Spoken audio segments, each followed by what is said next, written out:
Rashmi? Oh God, Rashmi. Vega?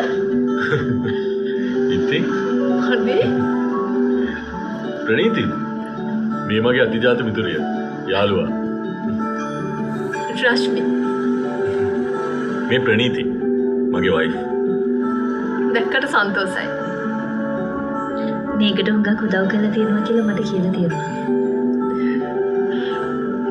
මට අමතක වුණා මගේ හස්බන්ඩ් සාලිය හෙලෝ සර් මගේ පණ වගේ යාළුවා මේක හලෝ පණ වගේ කියන යාළුවෙක් දැන හඳුනා ගන්න ලැබීමත් ඇත්තටම සතුටක්. අනිත් දේ තමයි ඔයා ගැන වචනයක් නොකියන අතීතයක් මෙයාට නෑ. අනේ ඔව්වනේ ඒක නම් හරිම මිහිරි අතීතයක් මේ මට මෙයාව හම්බ වුණේ ඉංග්‍රීසි වල හිඳුම අප දෙන්න බැන්දා ඕ බැන්ද නෙමෙයි එයා බැඳ ගත්තා. ඔන්නේ කොහොමද ඉතින් බැඳගත්තේ නැත්නම් අතුරුදහන් වෙනවනේ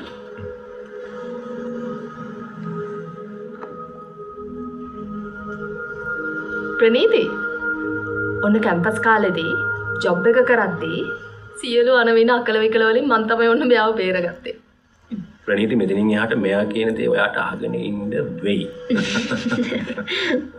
මගේ හස්බන්ඩ් ඔයා ගැන හැම දෙයක්ම මට කියලා තියෙන්නේ. අකුරක් නෑර. අකුරක් නෑර? කියයි තමයි අකුරක් නෑර. හරි. පරණ යාළුවා හම්බුණානේ. අපි වෙලා හම්බුනේ. ඔව් අනිවාර්යෙන් අපි හම්බ වෙමු